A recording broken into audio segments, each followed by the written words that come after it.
You start overthinking and remembering the cringeworthy stuff happened to you and feeling that rage and having these scenarios in your head, thinking that, oh, I wish I could respond in that way. I wish I could clap back.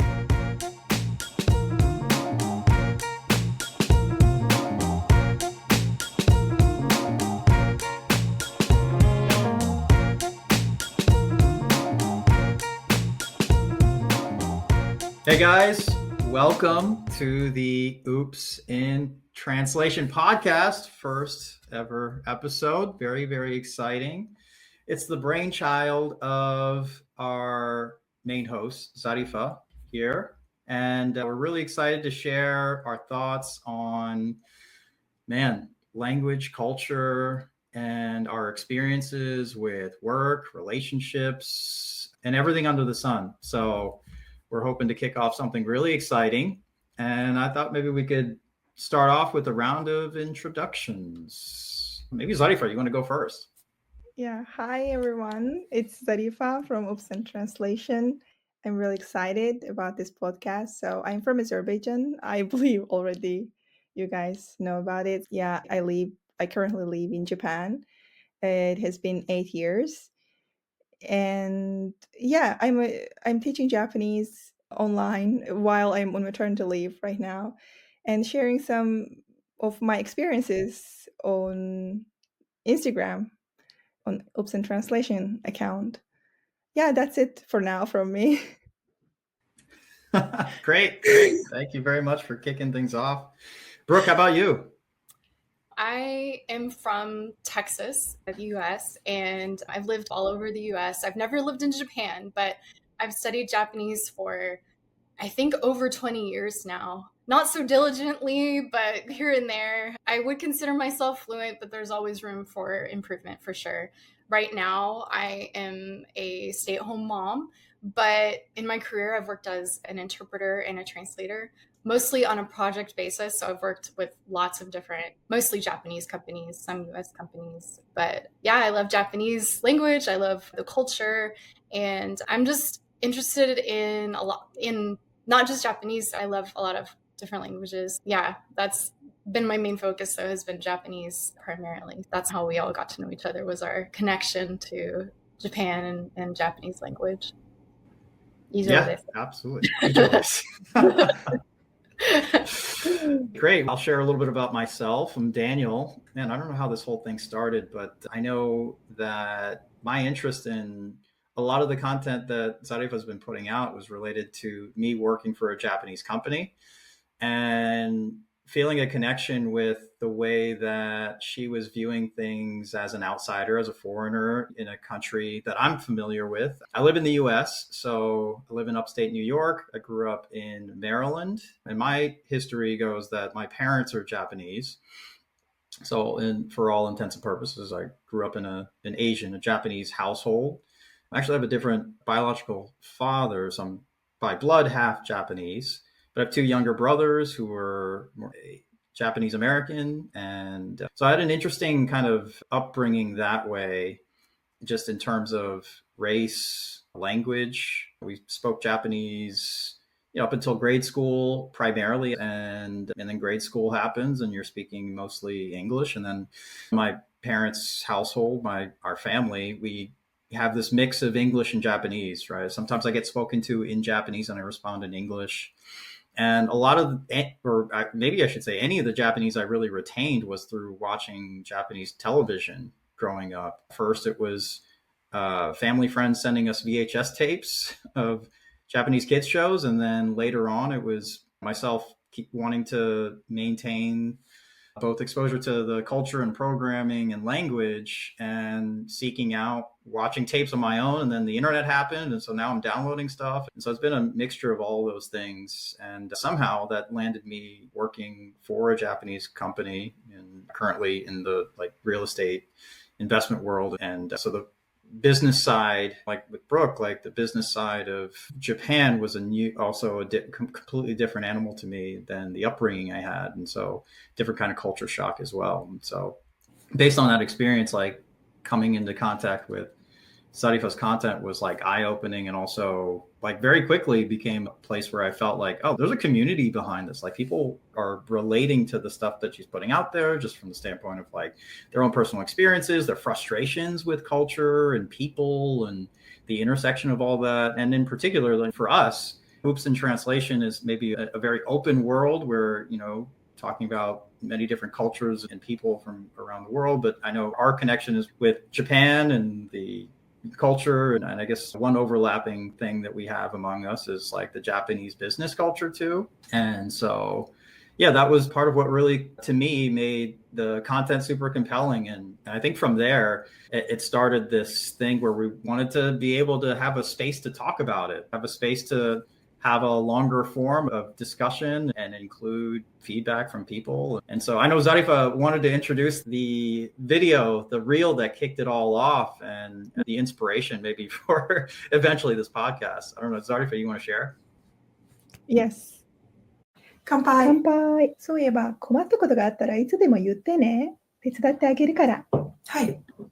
ありがとうございます。そうそう。みんな仲間だから。チームワーク大事だよ。実は最近困っていることがあって。でもさ、自分で少し頑張ってみた？考えてみた？工夫した？一応。先に自分で頑張ってみよう。そうそう、先に自分でちょっと考えてみた方がいいよ。うん、そうね。はい。マニュアルあるから、マニュアル確認した？まだです。そうね。まずは自分で確認してみよう。人に聞くのはね、最後の手段だよ。はい。まずは自分で頑張ろう。でも何かわからなかったらいつでも聞いてね。Yeah, this video was the one who kind of went viral, and still to this day, I have no idea why. And the main purpose making this skit and putting it out there was, currently I'm on maternity leave, as I mentioned before, so I was isolated at home with my son, who's 1 year old and cannot talk yet. And I was so lonely and so isolated, and I was like, I need something to do about this free time. And of course, everyone, I believe, could relate that when you don't have anyone to talk to, and you start overthinking and remembering the cringe-worthy stuff happened to you, and feeling that rage and having these scenarios in your head, thinking that, oh, I wish I could respond in that way. I wish I could clap back. Oh, I can't believe what they did to me. Like, how dare them talk to me in that way? So I had those moments for like months, and I was like, I'm so angry about all this stuff, and I can sense that it's hurting me physically and mentally. And at the same time, I was struggling with the materials for my students who I was teaching Japanese. And they were asking like, oh, there's not so much interesting materials, sources out there to learn about business culture in Japan. So I was like, oh, wait a minute. Actually, I have some personal experiences. I can put them out there.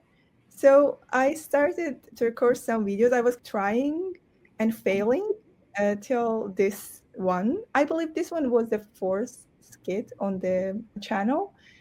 And after this one, people started sharing it, commenting, and lots of comments were like, I can relate to that. It's my life.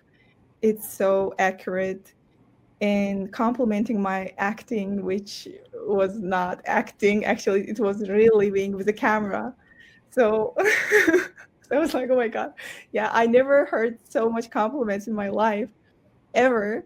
So I should keep doing it. And my students also, they start enjoying it. And they were like, yeah, this is really interesting. And at the same time, they had this fear coming to Japan and working in Japan. I was like, oh yeah, it has some side effects too, but I believe it can help you to understand what you have to expect.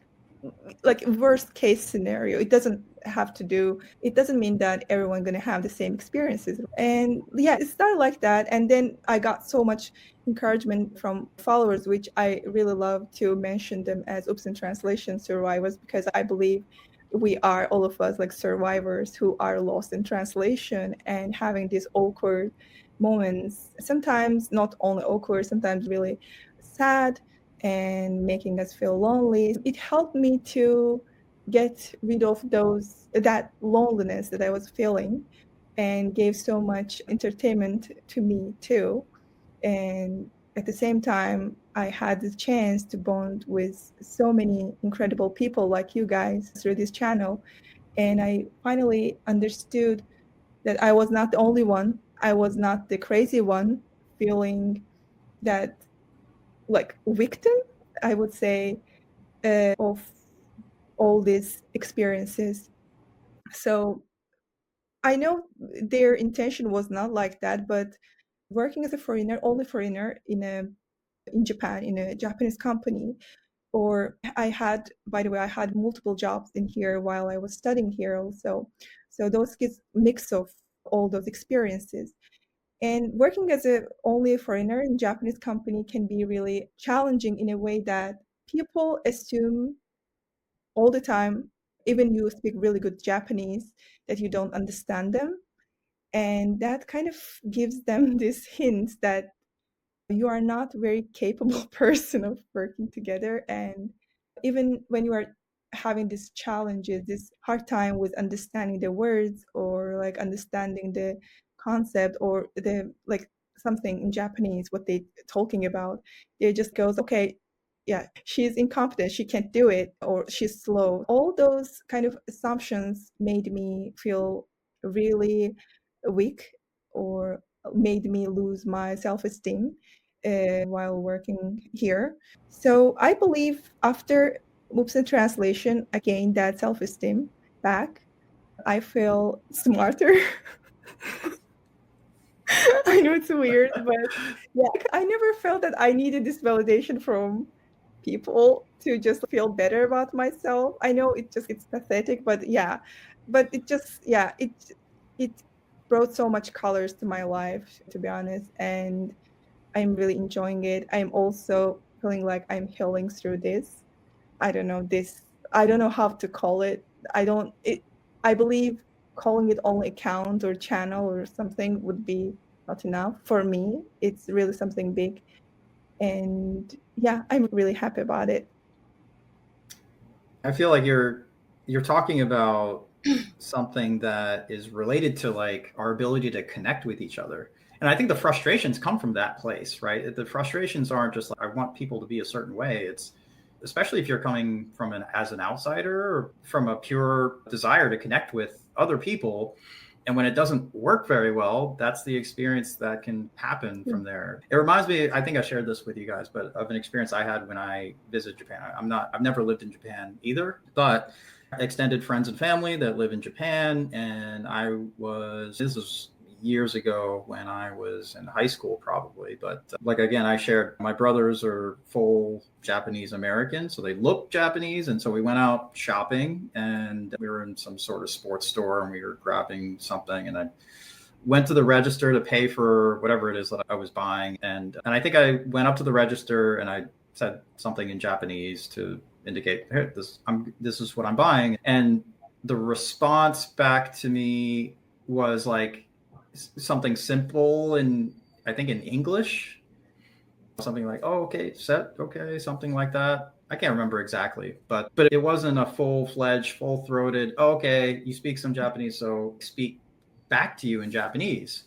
And then my brother, who, and by the way, out of the three of us at the time, it's probably different now, but at the time, I probably spoke the most Japanese, just being the oldest.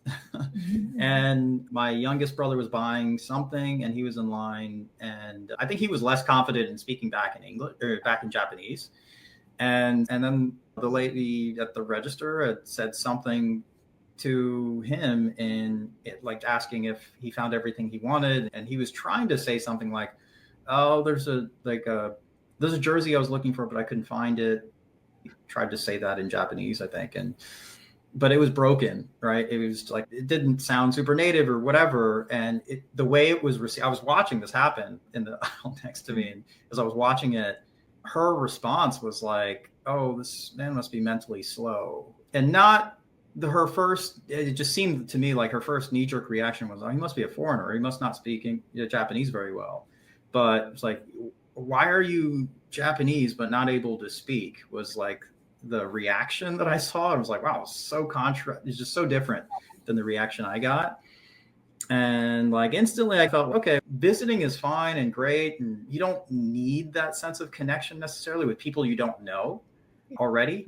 But like trying to live there and just knowing other people too who've traveled to Japan and started living there, it's a completely different experience. And it can be very isolating because of that.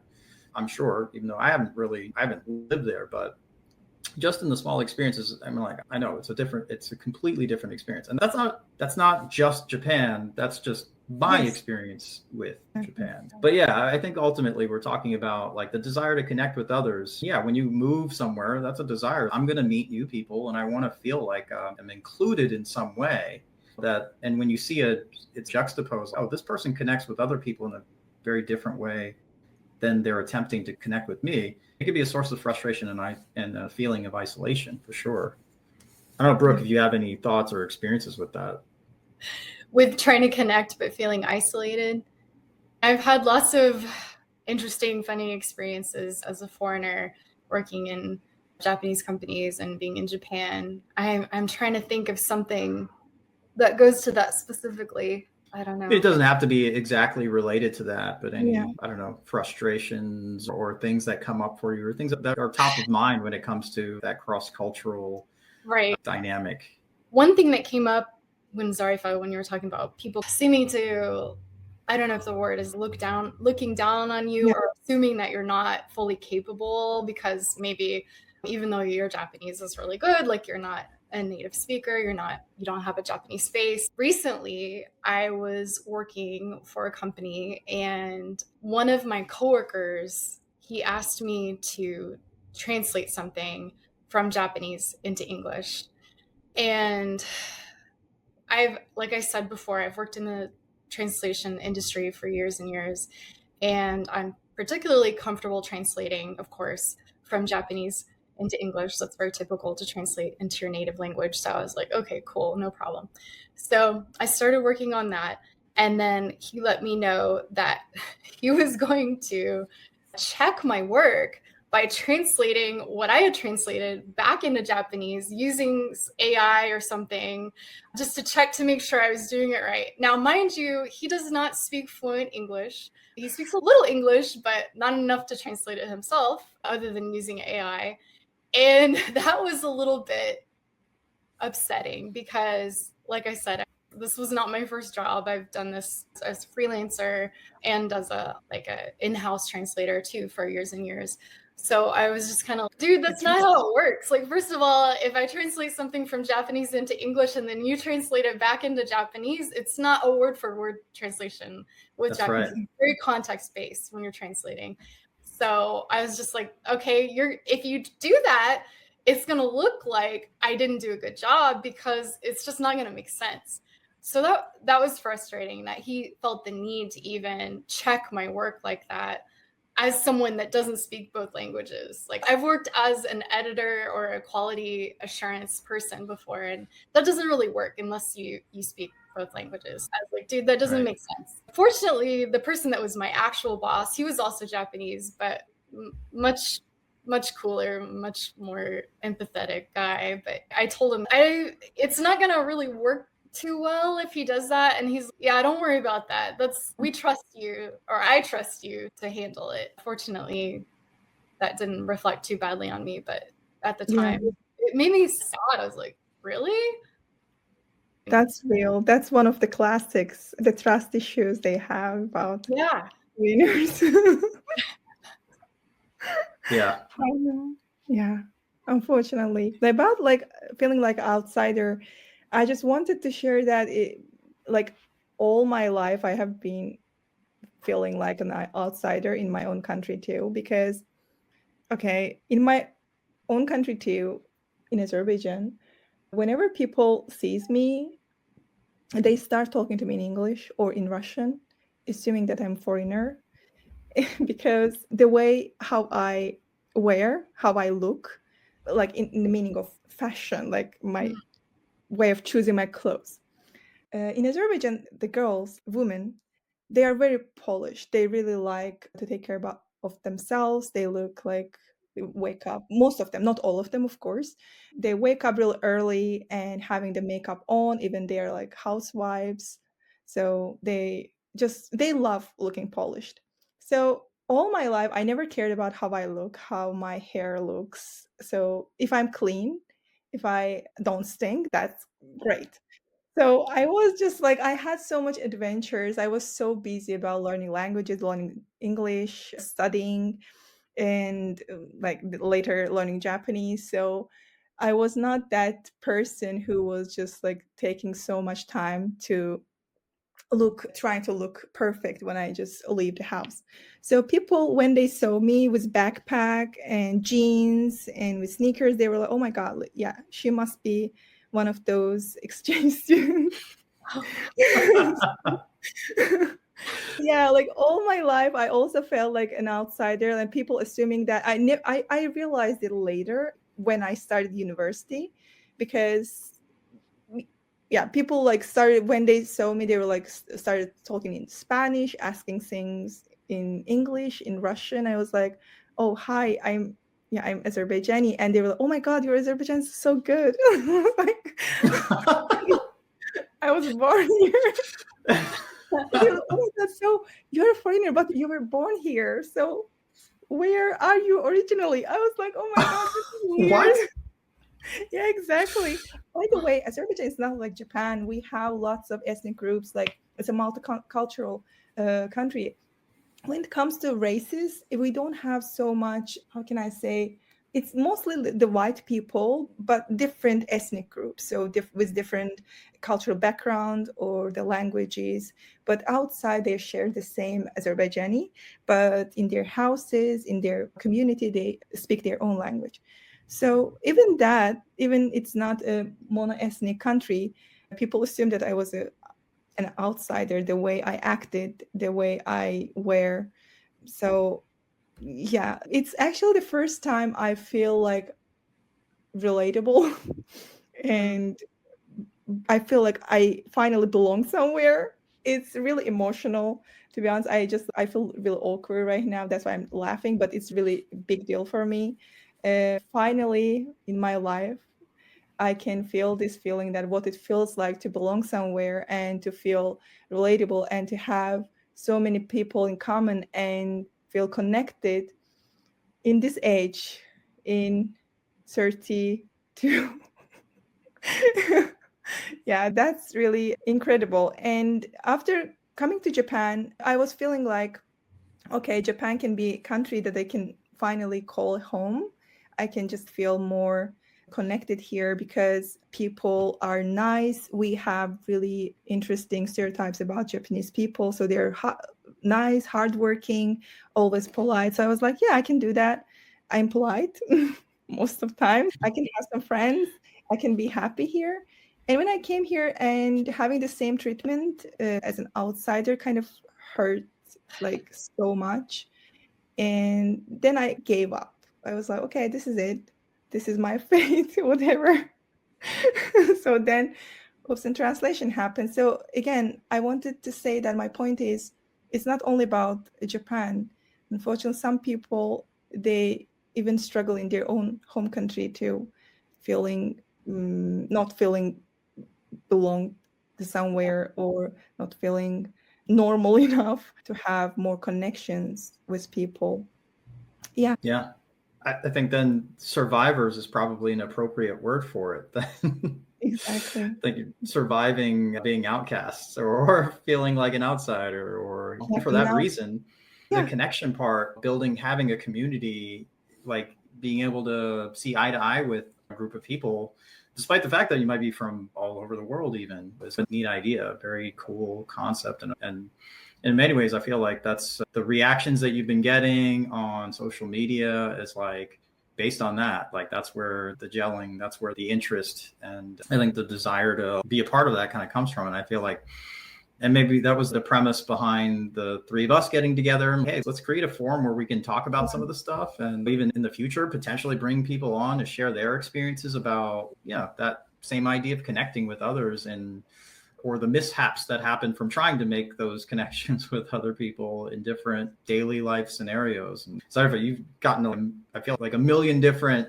messages from different people describing so many comedic, sometimes chaotic and sad. So there's a lot of different experiences that, like, I think people go through in navigating life that way. And so I think there's a lot of meaning behind it. And I'm really excited about what we end up doing together, creating a forum for all this. And it's not necessarily just our own personal experiences, but also even touching on just cross-cultural things. I know there's a plan for us to do movie reviews, even for content that's out there that maybe a niche group of people have an understanding of. And even the inspiration, right, for the name Oops in Translation comes from the movie Lost in Translation. Exactly. Yes, one of my favorite movies. And I watched that movie when I decided to study Japanese when I was 18 years old, maybe. And I watched it in Russian, I remember. And it was, my father recommended it. My father is a big movie lover, so he recommended it to me. He was like, okay, you should watch it. And he warned me so many times about feeling lonely in Japan, the potential. But yeah, I kept ignoring him. Now, whenever we talk, whenever I just start complaining that I'm feeling lonely, maybe I would just go back and leave there. And he's like, I told you. So that's why to avoid his I told you line, I keep just acting. Whenever he's around, I keep acting very happy person. Because I hate him being right in that sense, because he just warned me for 4 years before coming to Japan. And yeah, I watched that movie after my father recommending me, and I was so moved and I really loved it. And it somewhere stayed in my head. And whenever I had these awkward moments, I was like having this conversation with myself that, okay, it's one of those lost in translation moment right now, because all my life I've been learning foreign languages. So I had this not only about Japanese, with English too, very awkward situations again. Also, I would love someday share my English learning journey too, like Brooke. I've shared it with Brooke, some of it, like how I learned it. It's very chaotic. Yeah, and when I decided to make skits to put out there, I was wondering what should be the name. And then I was like, okay, the skit's going to be in Japanese, so it should be something Japan related. Then I was like, no, actually, maybe later I can share some other experiences, maybe how I learned English or Turkish, or how I navigated through friendships with my friends who were international students here in Japan when I studied with them. So that's why I was like, okay, it should be something international, something like can be interpreted in almost every language, like people can understand what it means. So I was like, okay, oops in translation. So it shouldn't be so sad because I'm laughing at my misery. I believe so, in a sarcastic way, and making fun of myself for putting myself into that kind of awkward situations. So yeah, I felt right with oops. And then in translation, I was really positive about the in translation part. I was just looking for the first part of the name. So oops came just right. Yeah. It's perfect. That's perfect. It's great. It describes exactly, I feel like it describes exactly what the kind of content you've put out. And it's also funny and like easy to understand and connect with, I think, in that way. Yeah. So I think you described the tone that I'm trying to hit with that. Not too serious, not too crazy, like this casual, easy to connect with, relatable, but also funny. Also something that I think maybe a connection born through laughter is one way to describe it. And I also know we've been discussing too how much the reaction that you get online is, there's the extremes. Like some people are like, oh my God, this is so great. It's just like my experience. And then other people who are just like, oh my God, why are you so negative? Why are you trashing a culture and society and people that you work with, or whatever the case may be? But I think what I'm getting the sense of is the goal has always been to bring people together, have them share their experiences, make them feel like they're not alone and that they can work their way through it, and other people relate to that. Yeah. It's great to have now a venue for us to be able to share more openly and in a longer form are the experiences that create Oops in Translation. And it's great to have a couple different voices and I think different touch points, experiences, and approaches to everything that we talk about, all the interesting things that Oops in Translations ends up being. So I guess maybe to close out, look for our content, look for the reviews, look for other things that will highlight a lot of great, funny people also sharing their experiences on Zarifa's platform on Instagram and elsewhere. Yeah. I think the whole idea is to bring people together and create compelling content among some pretty cool people that we're also starting to get to know each other, which is really awesome as well. Exactly. And be able to share it in a form which, maybe across a couple different languages, and for us utilizing our Japanese and also English, and I guess we happen to just choose English to do this particular show, and maybe it's most accessible from around the world. That's our approach to it at this moment. But any other thoughts that you might have, Zarifa or Brooke? I'm really excited about this journey, really, and I would love to hear what people think about this podcast, and if there are any stories they would like to share, I would really feel happy to see their stories in the comment section. If any of them would like to just appear in this platform and share their stories as podcast format, they're welcome. So this Oops in Translation for everyone. So it doesn't belong only to me. So it belongs to all of us. And I think we should share and laugh if we can. Of course, we can cry too. Whatever sad, awkward experiences we had, and bond through it with people and feel less lonely, I believe, feel less outsider. Yeah, that's it from me. How about you, Brooke?